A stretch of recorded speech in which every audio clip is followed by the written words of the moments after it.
You're listening to the Options Insider Radio Network, the home of the Options Podcast. For more quality options programs, visit theoptionsinsider.com or search for Options Insider Radio Network in your podcast provider of choice. Listeners can also access all of our programming through our mobile app available in the iTunes and Google Play stores. Select programs are also available via live stream at mixlr.com/options-insider. That's mixlr.com/options-insider. Don't forget to follow along with your favorite programs and submit your own questions for the hosts at twitter.com/options, stocktwits.com/options, facebook.com/theoptionsinsider, or via questions at theoptionsinsider.com.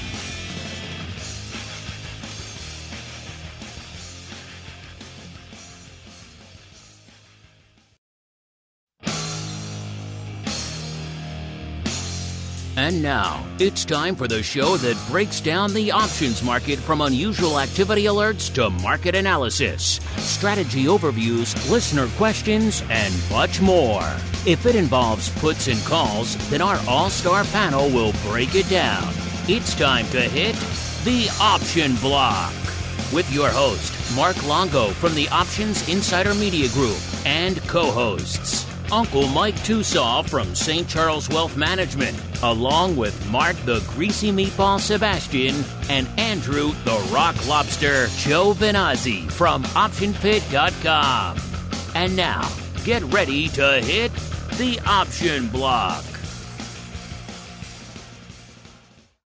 All right, everybody. That music means it is time once again to dive back into what is usually our bi-weekly options extravaganza known as the Option Block. You're only getting one dose this week because markets, of course, were closed for the Memorial Day holiday here in the U.S. Don't blame me. Blame the markets. There's no Option Block show on Monday, but we're back at you on Thursday to catch you up on all things options going on this week. My name is Mark Longo from theoptionsinsider.com. as well as, of course, from the ever-exciting network upon which so many of you have been mainlining these days. A lot of stuff coming at you this week, even though we were off for Monday, made up with it with a great pro Q&A on Tuesday for all you pro folks over there. Got the once in future and now present Dr. VVIX. He's been jumping around to a lot of international vol conferences lately. He gave us the lowdown on those as well as answered all of your many and varied vol questions. Made some interesting, perhaps a little bit argumentative statements about crypto and vol and the sell-off and a few other things. You want to hear those for yourselves? TheOptionsInsider.com/pro is the place to go. Also, some interesting thoughts about how much of this retail wave we've been talking about in the options world is actually retail. So intriguing stuff there. You want to check that one out, TheOptionsInsider.com/pro, or for you cool kids, /secret club. You want to get in there. In fact, you wanted to be in there already because it's almost time, listeners, to choose the winner of our pro trading crate for the month of May. First, let me go around the horn and welcome on my cohorts, my partners in crime. Let's go out first to the dark, stormy, menacing shores of Maine, where we are joined once again by the rockingest of lobsters. He's finally back in Maine after being stuck in Chicago for, I believe, 6 months. None other than the rock lobster himself, Mr. Andrew GIOVINAZZI from OptionPit.com. Mr. G, welcome back to the show. How go things on the dark and stormy shores, sir? It's actually, the sun just came out, and it's not as dark and stormy as it was this morning. It was quite dark and stormy and a little chilly. A little chilly. There you go. So let's call it dark, stormy, and chilly. How about that? Let's just keep the narrative flowing as we go out to the lands that are never dark and stormy because they have that nice little weather shield protecting them 24/7. It is, of course, St. Charles, Illinois, where we are joined once again by the uncleest of Mikes, Mr. Uncle Mike TOSAW from St. Charles Wealth Management. Uncle Mike, welcome back to the program to you as well, sir. Always a pleasure to be here. It is indeed a pleasure to be here on the Option Block as we kick off our first segment. It is time for the Trading Block. It's time to break down the latest topics, trades, and trends in the world of options. It's time for the Trading Block. All right, everybody, welcome to the Trading Block, the portion of the show where we break down what the heck is trading. We're back in that kind of zone, listeners. Well, the markets are kind of trying to figure out what they want to be. Of course, we had dipped well below the 4,000 level, a little bit above the level a lot of you said you wanted to buy in, which is around the 3,700 level. Didn't quite get there. Of course, we have rallied since then. We have seen some days of sell-offs, and then the market's trying to mitigate those. Seems like the bulls are trying to fight their way through. They are fighting their way through today. The S&P up over 1%, about 1.15%. The NASDAQ up 2%, the Dow up about almost 0.2%. So the S&P closing in on 4150 now, so well back north of the 4,000 level, but also well below the highs from back late last year. Of course, all that green on the screen means the vol markets are down yet again. We've got the VIX at about a 24.5 when we kicked off the show. Puts it down about 3 points. Remember, not from Monday's show, but from all the way back a week ago. It's the last time we gathered here together on the old option block program. VVIX, so the vol of vol, this one is getting back into historically interesting territory because, of course, VVIX back below 100 now for the first time. And you got to go back over a year to find the last time we were below 100. And that was a very brief period. We've already been down here for a better part of a week now. And before that, you have to go all the way back to, I believe it was September of 2020. So you're really only talking pretty much 2 to 3 moments in the last 2.5 years, pretty much since the onset of the pandemic, where we have been below 100 in VVIX. It's very brief flirtations with these levels. In fact, that has inspired our question of the week, which is live right now, listeners. You guys can go and play along over there at Options to make your voice heard. Right now, we're asking you the vol of vol itself, a.k.a. VVIX, back below 100 for the first time in over a year. Is this the start of a new volatility regime for the market, or just the calm before the next volatility storm? Gave you 3 choices this time to kind of give you a little bit of a curveball. Yes, this is the start of a new vol regime. No, this is the calm before the storm. Or you find vol of vol very confusing. We'll reveal the results a little bit later in the show. Let's go around the horn now. VVIX, of course, 89. VXX, so starting to try to emulate the VIX futures again, down to 21.85, down a little over a point, about 1.15 points. UVXY, the former name a lot of folks like to play in terms of getting short a lot of vol. Right now, that trade is working out. It's down nearly 2 points, about 1.85 points, down to about 13.15 when we kicked off the show. SVIX, so our inverse vol friend, 11.75, up a full point from where it was this time last week. And UVIX at about a 15.10, that puts it down a little over 3, about 3.15 points from this time last week. Remember, that's the 2X levered VIX product. And not to be outdone, vol Q, the at-the-money vol of the NASDAQ 100, at about a 29.5 when we kicked off the show. Puts it down about 2.5 points. Let's go back to the dark and stormy shores. Mr. Rock Lobster, sir, what is lighting up your tape? It's been a week since we've chatted here on the show. So what's been lighting up your tape as the markets have kind of gone mostly up and a little bit down, and some sideways too? Why not?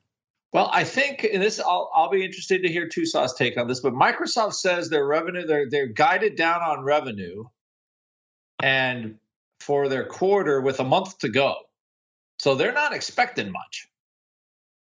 So I thought that was, and the Qs today up 2% because of that. That's awesome news. Let's all buy Softy, baby. Exactly. So the biggest dog in the biggest one of, well, if it's not the biggest, it's definitely the top 3 in the biggest, right?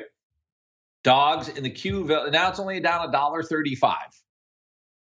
So either, and Biden had a talk, he and Powell, or I guess on Tuesday, they sang the Union song and made nice, and he's like, I trust the Fed to do everything necessary on inflation, which basically means they're not doing anything. And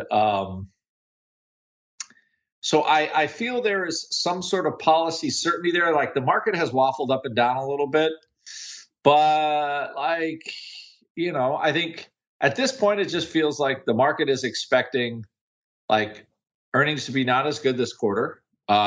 We marked stocks down 20% from the top.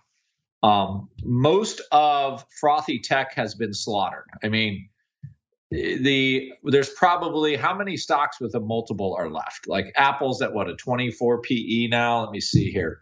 Microsoft is probably right around there now, 270. So what is it back down to, like a 25 PE, X all their cash. So it's a 28 PE, and they have $14 of cash on their balance sheet. So down to 250. So yeah, so 25.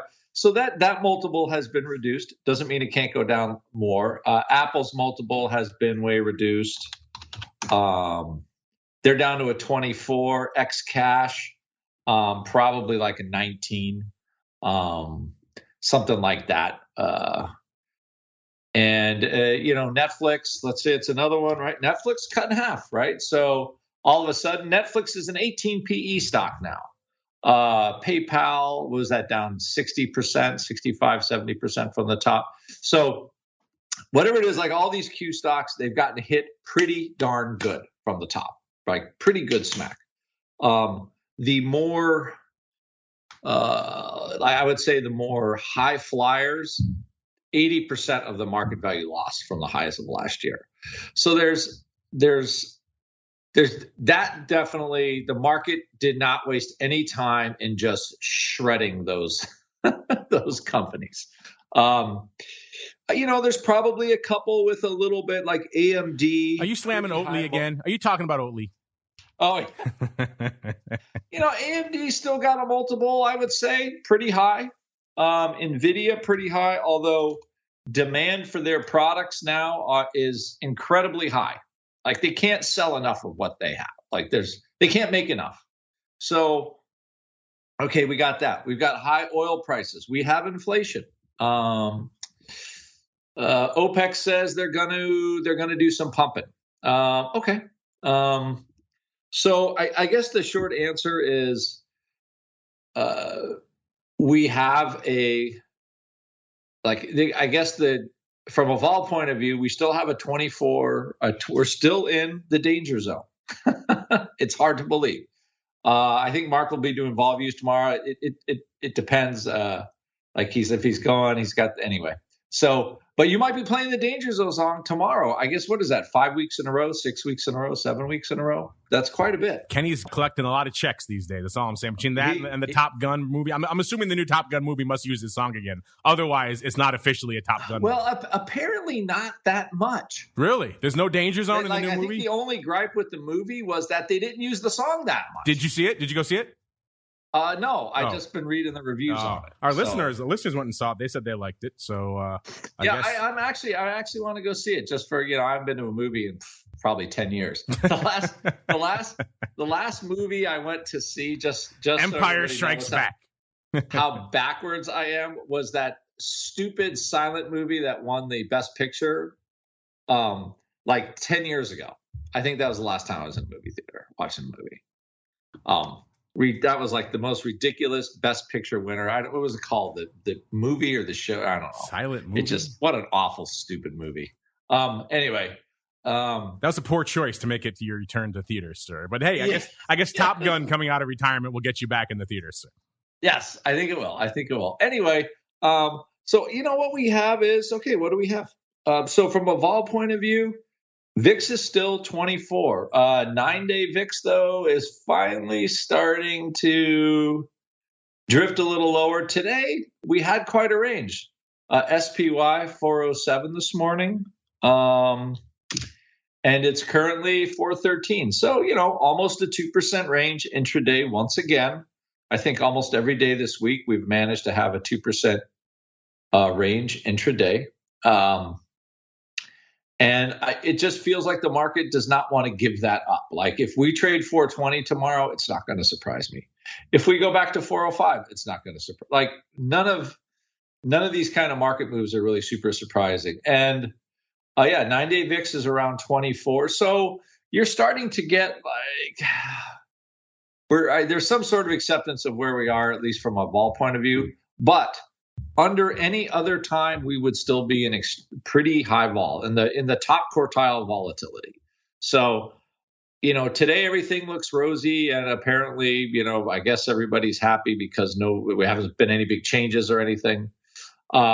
But again, from a vol point of view, we have a little bit of contango. We have a little bit of curve starting to normalize, but at a 24 VIX, which until, let's say, 2020, 2021, that's not something we normally had, kind of that, contango style curve where there's so much volatility still predicted on the back end. So, until we drop out of zone 4, again, this is a great inflection point for a vol trade because normally when we get to a lower zone, we tend to break down to the bottom of the zone because everybody's like, oh, okay, the sky is clear. And, VIX can move from 24 to 18 pretty fast when it wants to do that. So I would just say that's kind of what I'm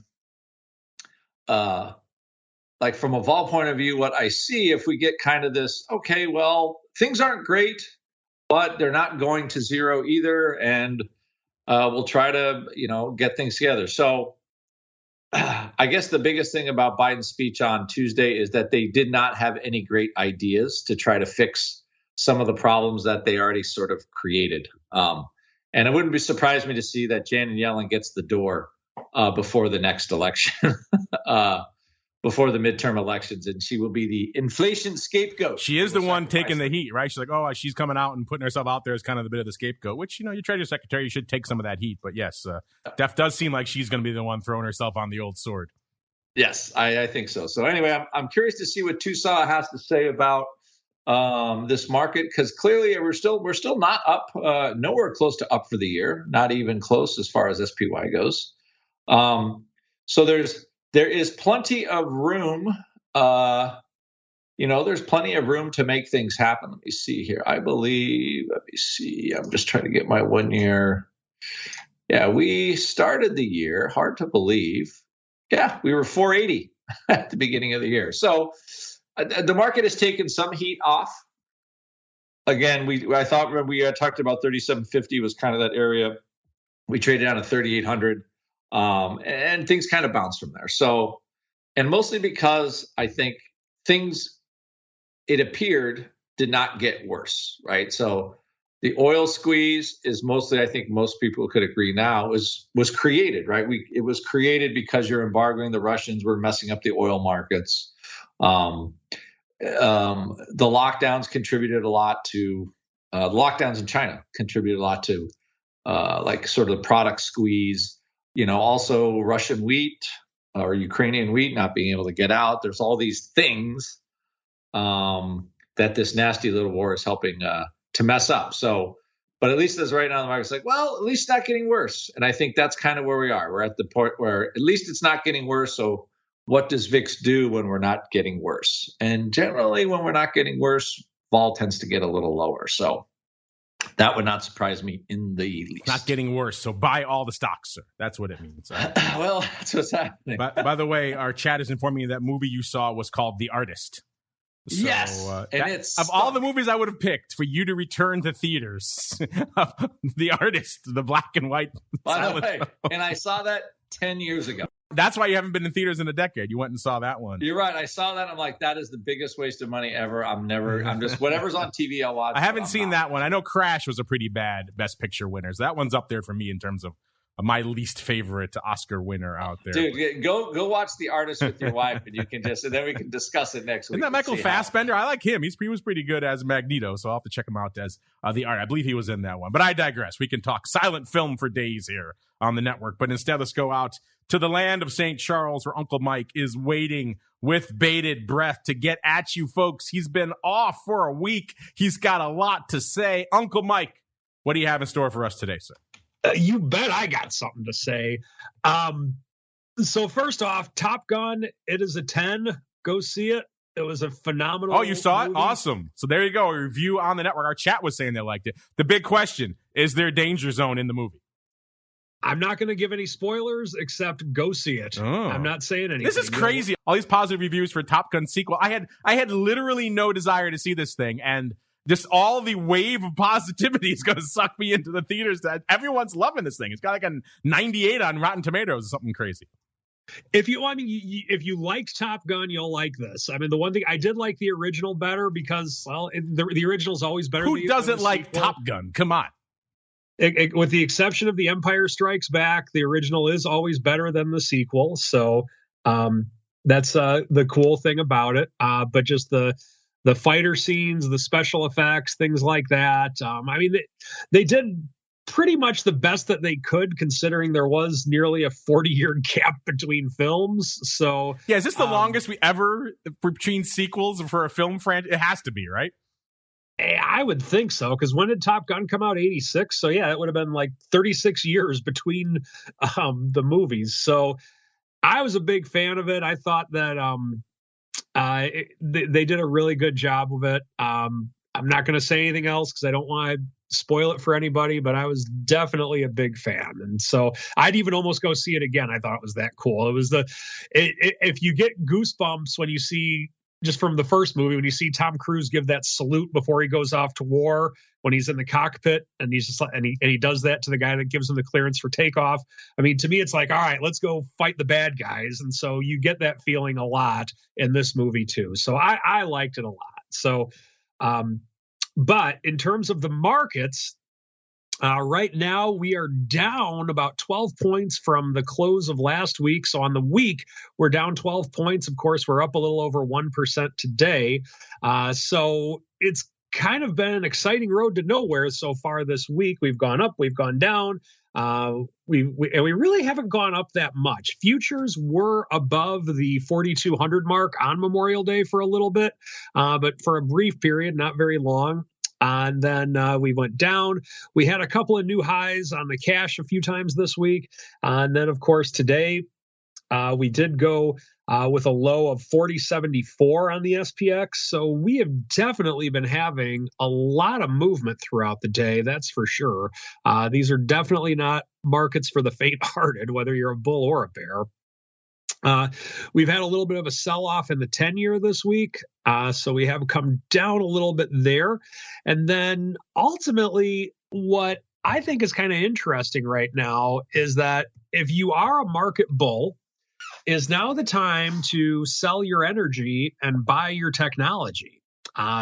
Just the thought behind it is oil's not going to go up forever and technology is not going to go down forever. Are we at that point as of yet? That's a question I'd pose to the listeners at this stage, and just something to look at while you're doing things.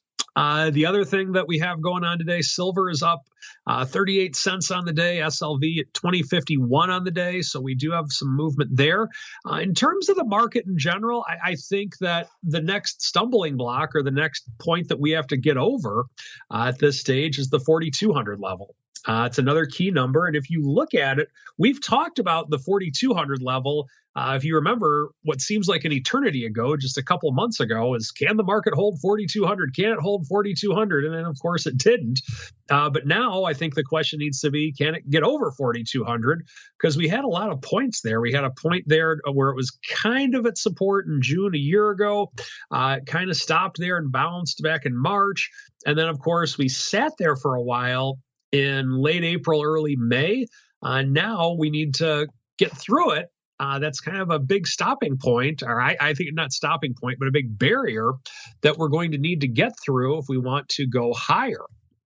So I'm of the belief, and Mark made me say it last week on the show, he fooled me. He gave me some tomfoolery and said it was just me and him talking, but I think it was more than just me and him, of if I really felt we were at a bottom. But I really feel that Friday the 20th, that may have been our bottom. So I even went out on a limb and gave my 50% guarantee on it and everything. So we'll see where we're at in terms of what I'm doing. I don't have a ton of exposure on the table right now just because the market is still negative on the year. I had this complex call spread that I had where it was just beyond a call spread, and I had hedges, I had this, that, and the other, to where if the markets did go straight down, it would be like a 0.05% loss, or I forget what it was on the year, and I had as a leap. But for right now, a couple weeks ago, I bought back all of the short premium and puts and hedges just because I couldn't really make that much more money on it. So if for some reason we do come back to the 4,500 level, there's going to be a whole lot of grinning going on, mostly by me. So that's what I'm doing right now, and that's where we are at. That is where we are at, indeed. We're at that portion in the show, listeners, where we have to break down some numbers. Before we get there, Uncle Mike, because you are so charitable in calling your bottoms. By the way, you are joining a growing chorus of people on the network who are calling a bit of a bottom here. We had the Oracle of New Hampshire, Mr. Matt from ORATS. He called something similar. Mr. Once and Future, Dr. VIX, he said he's all back in on the market now. I'm trying to think if Dan over there on OBC did as well. But yeah, a growing number of people seem to be joining. I got Dan Gramza coming up a little bit later on CHWY. I'll be very curious to get his thoughts on these overall equity levels as well. But you are joining, I should say, a growing chorus. Speaking of things that are growing, sir, it is that time. It is that time, listeners. It is June 2nd, so it is time to pay off and give away our Options Insider Pro Trading Crate for the month of May. So everybody listening there in the live, everybody listening at home, you pull out your tickets. And by tickets, I mean your virtual ticket. You don't have an actual ticket, of course. If you're in the pro, you automatically have a ticket in your hot little hand. So, Uncle Mike, when I say go, I'm going to start running my random number generator. And then you are going to tell me to stop, and then we shall see who that determines is the winner for the May. Man, we got so much stuff. I came back from OIC. We already had a whole freaking storage area full of stuff, or vault. And now we've added more. So, yes, there's a lot of stuff to give away. Mr. Uncle Mike, okay, I've hit the button. It is flashing. You tell me when to stop, sir. Not yet. Now! Ooh, okay, I got it. Luckily, very fast reaction time over here. All right, there we go. And who does that correspond to? That is Neil Krishnan from sunny New Jersey. Neil, congratulations on winning the May Pro Trading Crate. Don't see you in the live too often, so you have to join us in there if possible, sir. Get those questions in for the Pro Q&As. We love to hear from all of you folks. We know a lot of you have to listen on the Pro podcast feed. We love you all over there as well. Make sure if you're doing that, you keep getting your questions in for the Pro Q&As and everything else we have going on. Maybe you have a weird trade you saw. You want us to talk about it, dissect it a bit on Options Oddities. Get it in. Hit us up. Let us know. Our producers are going to hit you up, Neil, and get your shirt size for your cool exclusive Options Insider gear. Going to get your educational reading item of choice for options learning, and then we're going to add a whole bunch of other fun stuff, bespoke one-off items in there, and that will be heading off to sunny New Jersey very soon. Everyone else, keep on playing. We got more Pro Trading Crates coming up for you folks. Let's see what's coming up really quickly as well. Let's do our quick rundown here of ye old markets. VIX doing a little bit of paper right now, 278,000 contracts on the tape. The ADV right now, 591. So still flirting with that 600K level, not quite breaking it. SPY, about almost 3.6 million contracts on the tape right now. The ADV about 7.3. So SPY pretty much hanging out right around half of its ADV. The S, 1.13 million. The ADV, 2.16. So the S a little bit north of halfway. Small caps, at least from the IWM lens, also pretty much almost exactly half of their ADV. The 410,000 contracts on the tape right now. The ADV, 805. And the Qs, 1.3 million, the ADV 2.88. So the Qs actually lagging behind a little bit. Let's go out to the single name, see what's lighting it up. A decently active day, all things considered, but not really blowing the doors off. Only cost you 193,000 contracts to break into the top 10 right now. That gets you to GameStop. GameStop back in the top 10. We were asking, I think, on the show last week, are the apes back? That's meme crowd, but they like to play in GameStop as well. GameStop up 10.25% again today. My goodness, this thing had quite the run. It got up to 142 last week, then down to looks like 117, now back up to 133.5. Good for 193,000 contracts. Number 9, this good old Nikola. Remember, we were talking about them on the last show, and we talked about Nikola, one of the names that peaked on June 8th. Nikola up about almost half a buck or 6.25% today, trading 216,000 contracts. So number 9. Number 8, it's the Amazonians. What's going on out there? They're good for 232,000 contracts, up 57 handles or about 2.3%. Number 7, these are the true apes out there. It is AMC with 272,000 contracts. I even did it. AMC up 60 cents or about 4.6% to 1340. Again, good for number 7 on our countdown here. Number 6, the old FB. Pretty much did that ends in Y. Facebook's going to be hanging out in there. Right now, up 9 handles or almost 5%, trading almost 198. Good for 343,000 contracts. Number 5, the aforementioned Softy, good old Microsoft, saying things suck, but the stock not really looking that terrible, off only 0.5% or about $1.25, right around 271. It got as low today as 261.60. So pretty much almost 10 handles off the low. So Microsoft reporting crappy numbers and nobody cares. That's like the early days of the pandemic. 395,000 contracts. Good for number 5 is Softy. Number 4, NVIDIA. 518,000 contracts, jumping up quite a bit there. Number 3, AMD. So AMD and NVIDIA still hanging out at their normal spots. AMD, number 3, 627,000. Number 2. Yes, I said number 2. It's the fruit company. 925,000 contracts, 150 even, up about 1%. Let's see, in the last week, this thing's up almost 10%, 9.25%, over 12 handles in the last 5 days. So good little run here for Apple. And then number 1 with a bullet today, listeners, Tesla taking the top spot away from Apple. 1.13 million contracts, up 43.5 handles, nearly 6%, 783, almost 784 for Tesla. They've had a nice run as well. They were 661 our last show last week. So it's been quite the run for Tesla out there as well. Let's see on the earnings front what's going on. We are kind of winding down a bit. Salesforce was on Tuesday, HP as well. The aforementioned GameStop on Wednesday, as well as CHWY. And then today we have Hormel, Sienna, Land's End, maker of our exclusive Options Insider gear, as well as Duluth Trading, Lululemon, and Samsung. And we've got, let's see, got some new reports coming in right hot off the presses, right before showtime. CHWY was right after the bell last night, listeners. They went into their announcement, $23.50. They were pricing in, get this, 16.3%. That's a lot of juice, but they outperformed. They delivered 19.1%. So extra juice for CHWY. Duluth Trading, they were today before the bell. 12.66 is where they were as of their announcement, or going into the announcement, I should say. They're pricing in 9.3%. They delivered, get this, listeners, 0.9. Wow. That's a pretty good premium right there in Duluth Trading. Well, let's go on out to, let's see, after the bell today, we've got Lulu, $289.96. They were trading, they were pricing in, I should say, $28.50. In the past, they've moved 16. So not quite 2x, pretty darn close for Lululemon. Wow, that's a heck of a lot of juice.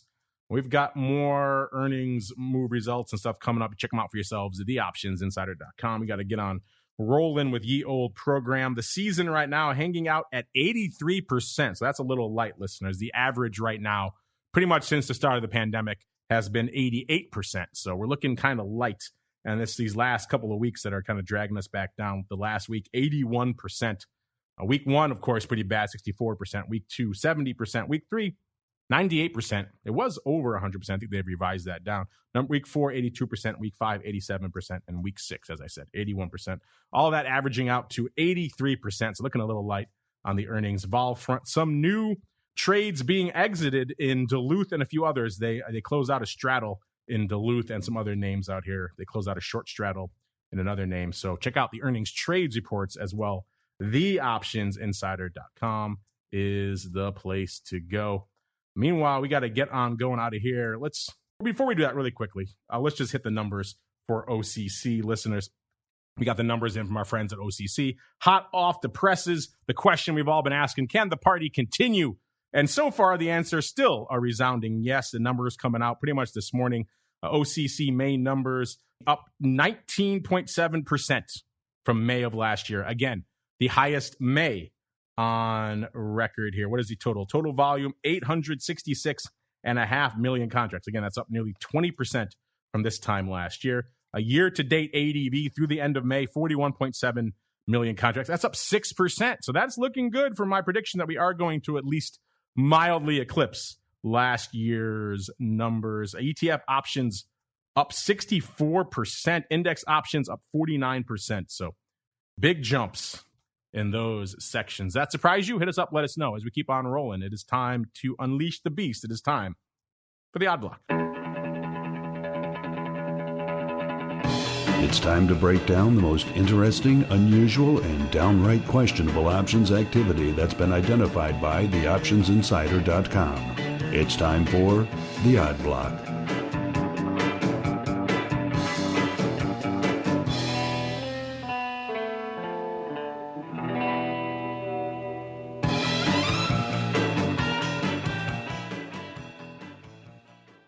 All right, everybody, let's do it. Let us unleash the beast, see where it fixes its fiery gaze today. Well, it looks like we once again, someone was asking recently, I forgot what show, if it was this show or Boot Camp or maybe Oddities, if we are seeing a lot more, maybe OPR, we are seeing a lot more puts on the tape these days. And certainly it is growing easier to find large lots of puts out there these days, especially buying puts, than it is the old, what we used to see last year, the large lots of call buying. Not to say it doesn't exist, but let's look at today's odd block yet again for an example. Today we're kicking things off in Park Hotels and Resorts, ticker symbol PK. This is obviously a hotel and resort chain headquartered out of Virginia, trading right now $18.72. A year ago, they were $21.14. They hit their high for the year shortly thereafter. Oh, what day could it have been? Yes, June 8th. Yet again, listeners. My goodness. Here we go again. Another name to be added to the dossier for research purposes. Park Hotels and Resorts. June 8th, $22.42. And then they kind of sold off down to about $17 in August, then rallied back up almost to their high, not quite, on November 5th, $21.12. Then they sold off hard again to $15.57. That was their low for the year on December 1st. This is a pretty volatile Parks and Resorts name. And they shot back up again to almost $20 in January. And then they've done this dance between 20 and about 17. Oh, looks like 3 times since January before selling off again to 16.10 recently. And then rallying that was on May 24th. And then rallying all the way back up to where they are right now, 18.72 today. So it's like they're on track to do it again for the maybe 5th time since January. Quite an interesting, perhaps range-bound name. I know a lot of our traders like that stuff. What do we find out here today? Looks like someone, listeners, is maybe worried that they might be breaking out of this range sometime soon to the dark side, because someone came in this morning doing the old put scoopage. 10,000 of the July 17 half puts. That's right at the bottom end of that range, listeners. For 83 cents. They didn't quite lift the offer. They got a little bit of a better fill. These were pretty wide, 65 at 90, which again, it's Park Hotels and Resorts. It's not Apple. So you're going to be a little bit wide. They ended up getting them for 83 cents. So that's not a bad fill, all things considered. This is a 52 vol. If you're wondering, the stock was about a dime lower, 18.61 when these went up. These expire before earnings. The next announcement is on August 4th. So Mr. Rock Lobster, this is kind of the new trade du jour here for 2022. Massive chunks of puts. Massive put paloozas to the downside. This time we got the July 17 halves in Park Hotels and Resorts. What say you, sir? You know what I find interesting about these puts is that you bought another 1,000 to follow them up. You love this trade. They're offered at 80 cents afterwards. Yes. Well, that happens when the stock rallies a little bit and you buy maybe a little bit too much. It's a bit of a, I feel like it's a bit of a smack. So clearly, paying 83 cents. Did Henry call this as an opening purchase? I mean, I definitely was on the high side of the offer. But yes, it is opening. Yes, it is opening. Yeah. Okay. So I mean, opening. It's definitely an opening. But purchase. That's an interesting. It's an interesting naked purchase for this stock. So like it has made, let's say, 1, 2, 3, 4 trips to like 16 and a half. Yeah, this thing has bounced off this level like 4 times in the last 4 months. I mean, right. Knowing nothing else, just looking at this chart, I would want to sell the hell out of these. Well, kind of, yeah, because this is like, it doesn't like going below $16, right? So this is, all I would say is it's an interesting trade. I'm not sure that they're going to end up being happy with the result, though, I have to say. They're looking for something pretty apocalyptic to happen pretty quickly. So, yeah. Again, it was down that level not that long ago, so it could just retrace. But if I was looking at this chart and then had to guess what the paper was, it would not be this. I agree. I think that, you would think that, hey, thing trades around $17 and then you sell these puts again. So it's a bit of an odd one, I have to say. Well, if you're not quite sated yet in massive put trades in property-related names, and don't worry, we got you covered. Got another one here. We're going out to Starwood Property Trust now, headquartered out of Greenwich, CT. And I do believe this is a REIT. And I don't know exactly what types of properties they invest in, but looking here, they're trading 23.76 right now, ticker symbol STWD. And then a year ago, 25.70 was where they were trading. They got up to their high for the year.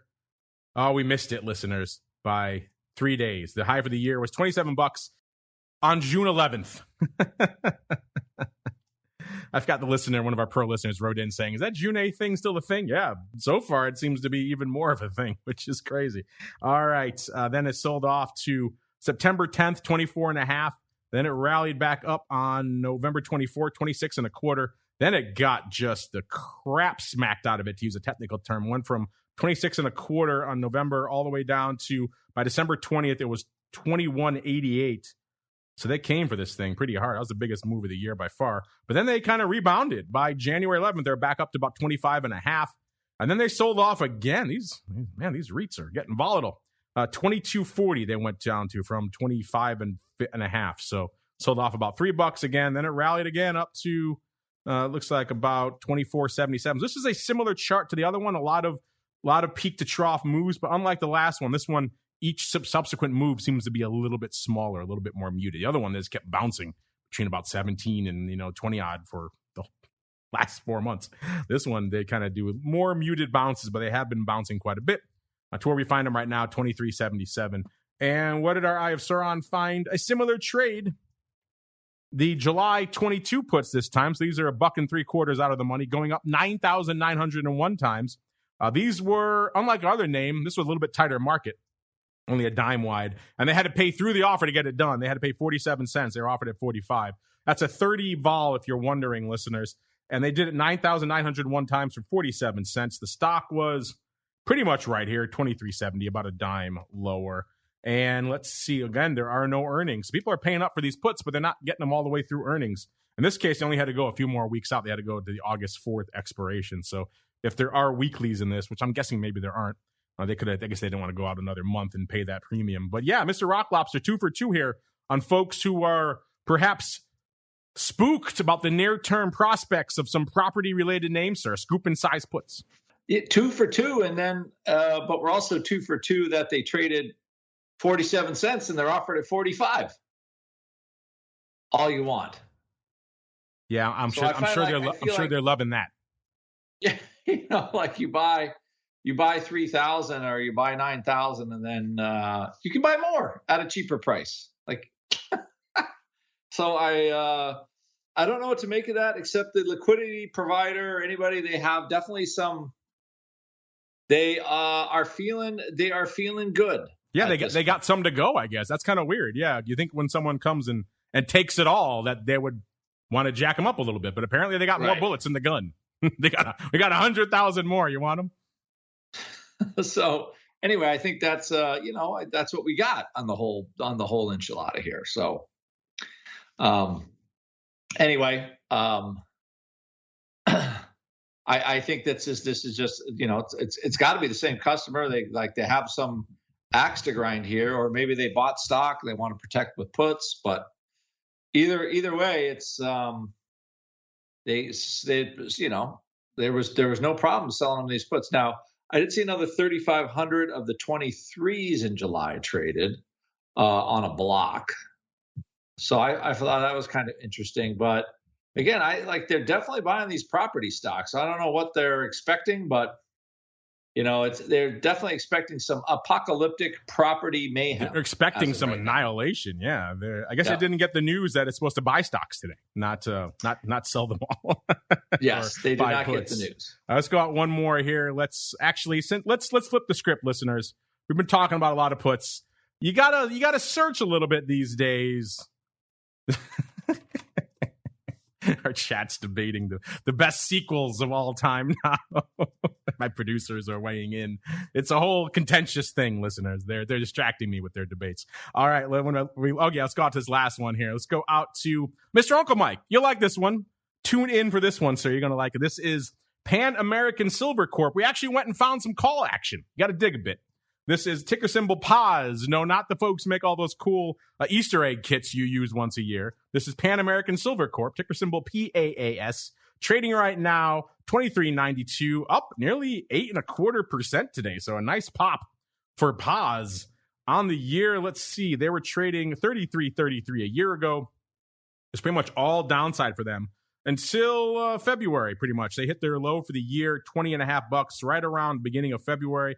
And then they rallied hard up until April 13th, nearly $30 there, $29.95. Then they sold off hard again to $21.01 on May 12th. Actually, $20.50. That was their low for the year. And then they have rallied since up to $23.92. So a nice week or two here for PAAS, and a good day as well. Nice pop today. What did we find out there? We found some calls. Someone actually likes some calls again. In particular, some pretty beefy calls. These are the OC25s going up 7,123 times, lifting the offer for $2.30. This is a 42 vol. The stock was actually a little lower, so these are looking better. These are 23.68, and when they bought them, the stock's almost a little over 23.90 right now. Of course, there are earnings between now and October. The next announcement is August 10th. Mr. Uncle Mike, are you familiar with PAAS, a.k.a. Pan American Silver Corp? What do you think about someone coming in and scooping the OC25s for the offer, $2.30, sir? That's a lot of money to pay for that call, I think. So there's definitely some conviction there, and I am not familiar with this underlying. I tend to stick to if I want to trade commodities, I'm a simple-minded guy. I trade commodities. That's so boring. Why trade SLV when you could trade related names that you may or may not know about? True. Add a little spice to the old portfolio, sir. So there we go. Got a little bit of pause. You want some call love? We gave it for you. In silver, are you feeling a lot of aggressive upside in silver? We have talked about some weird, I think when Uncle Mike was last on TWIFO, we talked about some weird upside levels. I think there were the 40s and maybe the 50s we were talking about towards later in the year in the silver futures options. We'll have to find out more in TWIFO coming up in a little bit, listeners, as we keep on rolling. It is time for you folks to take the reins. It is time for the mail block. It's time to take your seat on the All-Star panel as we read your emails, tweets, Facebook messages, website comments, and much more. It's time for the mail block. All right, everybody, welcome to the mail block. Because we have such an intense debate going on with our pro folks about the best sequels, we're going to do a flash poll, let our audience decide. 1 hour flash poll, get it up there. Maybe we'll put out Godfather Part 2. That's a good one. We have suggestions for T2. Empire, of course, is kind of the one everyone picks, and maybe one other. Pick your poison out there. Let our audience decide the greatest sequel of all time. Meanwhile, speaking of what our audience is deciding, I mentioned our question of the week at the top of the show. We're asking you folks, listeners, quite simply, Vol of Vol, a.k.a. VVIX, is back below 100 for the first time in over a year. Is this the start of a new vol regime for the market, or is this just the calm before the next volatility storm? Gave you three choices. This is the start of a new vol regime. This is the calm before the storm, or vol of vol is just confusing. Let's go out to Uncle Mike first, just for fun. Mr. Uncle Mike, sir, we've been talking about this a little bit, this whole vol of vol thing. It is kind of interesting to pay attention to, and we are even lower now than we were a week ago. What are your thoughts on vol of vol being so low? And then if you have a vote in our poll, what do you think it is? And B, more importantly, what do you think our audience is up to? I think it's going to continue. I think it's going to be lower, and I think the audience agrees with me. So vol of vol is interesting. I mean, where else but America can you come up with an invention to where you can trade volatility on volatility and have it be just a simple product? Very fascinating. Yeah, our flash poll is live. We're already getting write-ins for Toy Story 2. Got to admit, not my favorite sequel. If I got to go for a Toy Story sequel, it's definitely Toy Story 3. I think Toy Story 2 is to put it mildly, garbage. But hey, who am I to say such things? Let's go on out to the land of the rockingest of lobsters. Mr. Rock Lobster, sir, what are your thoughts on our poll? And then B, what do you think our audience is voting for? And C, if you have a favorite sequel, have at it. I think a vol of vol. I think the audience is looking for a pop in the vol of vol. But right now, I think it's vol of vol is probably the best signal you have. So when VIX is this high and the vol of vol is this low, I would say that overall the vol of vol will win in the trend. So I think we're going to see a lower VIX and a lower vol of vol, to be quite honest with you. And the best sequel, and there's no debate really about the best sequel, it's Godfather Part 2, which is really a prequel sequel. Really? You're a Godfather guy too? That one comes up a lot. I kind of go back and forth. There are good parts of that. There are parts I like less. Godfather Part 1 is so iconic. Hard to press to think of the iconic moments from, I mean, I guess the Fredo stuff. But outside of that, spoiler alert for 30-year-old movie, whatever. But yeah, I guess, I mean, it's in there. Our audience will decide. Let's see right now. Speaking of what our audience will decide, in terms of it's a split vote right now for the flash poll, 25% for Empire, 25% for T2, 25% for Godfather Part 2, and 25% for other. You got to get in there quickly, Liz. This is the flash poll. This will be done. Just changed again. Empire and other are now tied with 33% each, and T2 and Godfather fall in by the wayside. One write-in for Toy Story 2. I'm not sure that's going to make crack the top, listeners, but if you want to write in Top Gun, get in there right now. This is the reason why you should be following us on @options if you aren't already listening. We have all sorts of fun stuff going up there, including flash polls on sequels inspired by our listeners. Don't blame me. But actually, our actual question of the week right now, again, 3 choices: start of the new Vol regime, the calm before the storm, or Vol of Vol is confusing. If you vote for that last one, I wouldn't blame you. But right now, 69% of you saying the calm before the storm. So you're thinking there is another shoe to maybe drop out here, and perhaps all this green on the screen. You're not buying what Uncle Mike's putting down about the low being in a couple of weeks ago. You think the Vol storm still approacheth.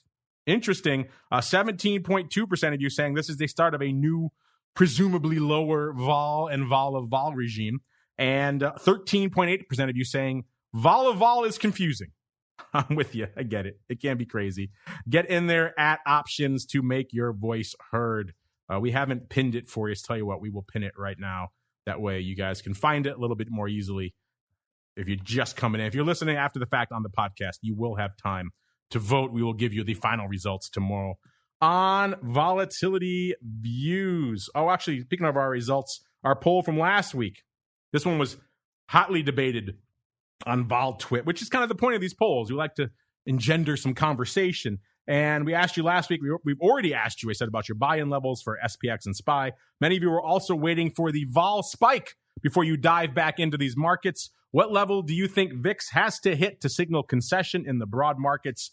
And after a lot of back and forth, 42.8% of you chose north of 40. So you didn't need, that was pretty much the lowest level in our poll. So you need a decent vol level. Actually, obviously, VIX north of 40 is substantial, but the lowest level on our poll here. VIX north of 50 came in second with 24.1%. Then north of 70 at third with 21.7%. And no love for north of 60, only 11.4%. A lot of you were chiming in with different suggestions. Something doesn't need to happen at all. Just a modest spike up to a little bit north of 30 to 35. Maybe we'll do it. So a lot of different points of view on this, which is, again, what makes it interesting and what makes a market. In fact, we had, like I said, the once and future and present Dr. VIX. He just came back from a bunch of international vol conferences. And usually these things, listeners, I've been to a bunch of them here in the States.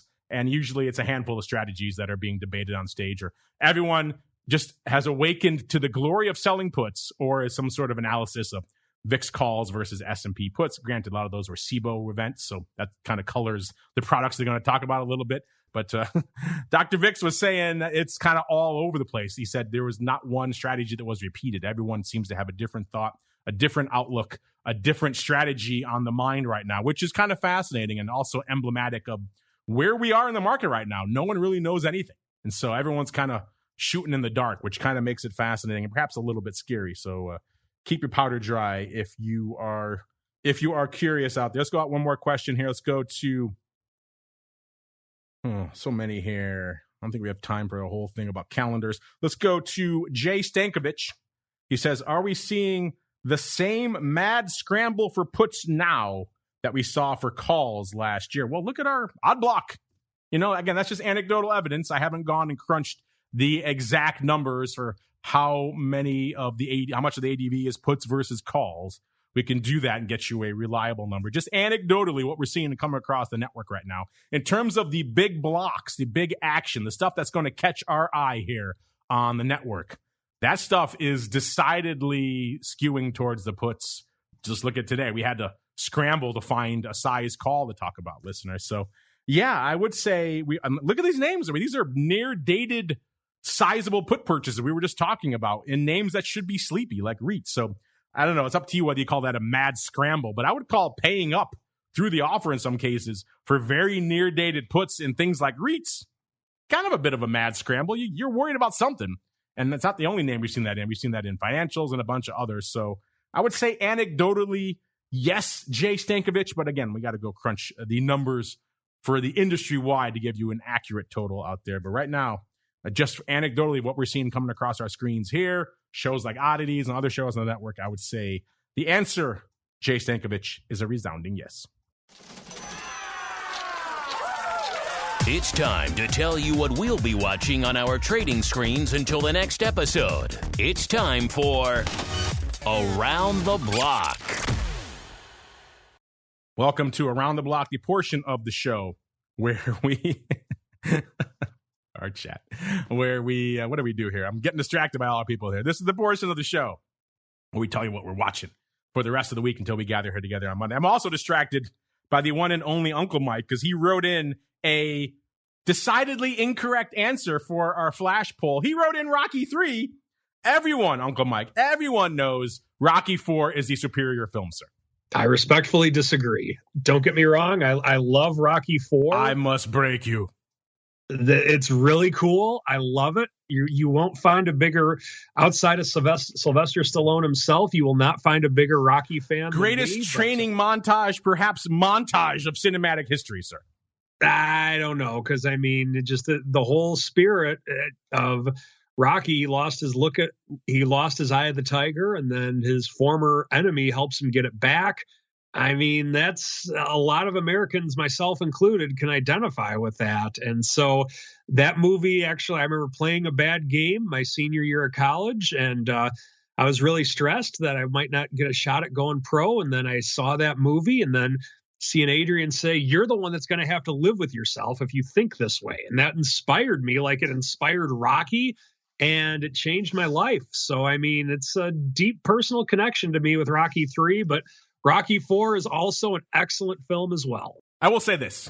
I haven't seen Rocky 3 in quite some time, and my memories are much stronger for Rocky. I saw that in theaters as a young kid, and that was obviously height of the Cold War. So whenever Rocky is winning, I've never seen a theater lose their mind that much. They were going crazy. I was a little kid. I was like, what is happening? And then when Rocky's losing, the people were sitting down, hunched in their seats, no not a sound to be heard. It was an amazing theatrical experience. So maybe that colors it for me a little bit as well. I have not seen Rocky 3, and I need to go back and watch all the Rockies again. So I'll tell you what, Uncle Mike, I will be charitable to you. I do think you are wrong, but I will go watch Rocky 3 again. To make sure. In the meantime, while we're debating that, sir, as you have voted in our poll, what are you watching for the rest of the week, sir? And real quick, a side note on Top Gun, people cheered in the theater that I was at, but that's St. Charles, so who knows? But anyway. So I'm watching the S&P 4200. Like I said, I think that's a pretty big number. If we can get through that, that could mean some more bullishness to come. So watching that, continuing to watch the 10-year, we're really close to the yearly lows on the 10-year right now. So watching that as well, watching the headlines, because we haven't had a good scary headline in a while. And folks, the VIX is at 24, can easily go to 44 at the drop of a hat. So just be wary of that and be prepared for what your risk management is and any type of trading with which you have. So watching that. And, that's what I'm watching right now. I want you to give us a quick, too. Where can folks go if they want to learn more about all things Uncle Mike and debate you on Rocky 3, sir? For sure. A couple things. You can go to my website, stcharleswealth.com. You can contact me that way. Follow me on Twitter at Mike TOSAW if you are looking for a financial advisor who knows both options and Rocky. And has dubious taste in Rockies. But hey, we could do a whole other poll. What is the best Rocky? Oh, so many rabbit holes we can go down. Mr. Rock Lobster. That music means we have come to an end. So really quickly, what are you keeping an eye on? You say you're not going to be on Vol Views tomorrow. So what are we keep an eye on through the rest of the week into the weekend until Monday's show on the option block? And B, if folks want to learn more about you guys, where should they go? What should they do? Yeah, well, you never know about Mark and Vol Views on Fridays. You never know what he's going to. By the way, isn't Rocky 3 the one where Apollo Creed dies? No, that's 4. That's 4. That's what I said. 4 is the best one. I get those confused a lot too. You don't think of the 4th outing of a series being the best. But in the case of Rocky, it very much is. I can't even remember what 3 is then. That's Mr. T. Exactly. See? My point exactly. Pretty good. I pity the fool. Mr. T was good, but Apollo Creed dying. That was a stake to that was something. That was one of that whole. I watched that entrance scene again recently. His walkout, his dance out, I should say. It's amazing stuff. Yeah. But I digress. Anyway, great character. That guy should have got an Academy Award for that role. Anyway, so yes, I think Vol will be lower, and I think Vol lower, and I think we're going to see 4,200 this week because you know what? It's a Friday, and Friday it's Algo Friday, so they grab whatever news snip they can do, and off we go. So that's what I'm watching for. And I'm starting to expect lower vol, but the crazy thing is intraday vol is still very high. So I think that's this market, like when TOSAW was channeling the cat in the hat, where you see the vol, where it goes that kind of stuff. I agree with them. It could be, 20 or 44 on any day at this point. So just be mindful of that. And go to optionpit.com. Call Ted 888-TRADE-01, 10% off any product at Option Pit. We're growing by leaps and bounds because we teach people about options and how to trade them. And we're trading it ourselves every day. So we do all the same trades. And people like to learn that way. So anyway, if you want to learn how to trade options, come to optionpit.com. Call Ted, tell him I am the most handsome guy in options, and I now have to go teach a class.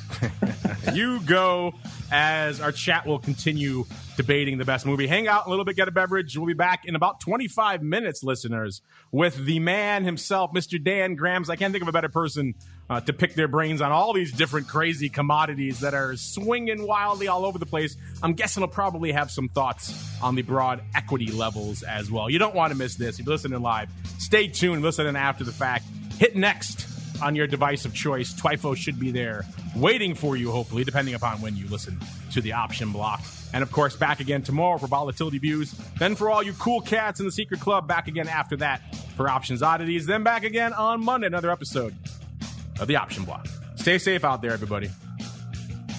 You're listening to the Options Insider Radio Network, the home of the Options Podcast. For more quality options programs, visit theoptionsinsider.com or search for Options Insider Radio Network in your podcast provider of choice. Listeners can also access all of our programming through our mobile app available in the iTunes and Google Play stores. Select programs are also available via live stream at mixlr.com/options-insider.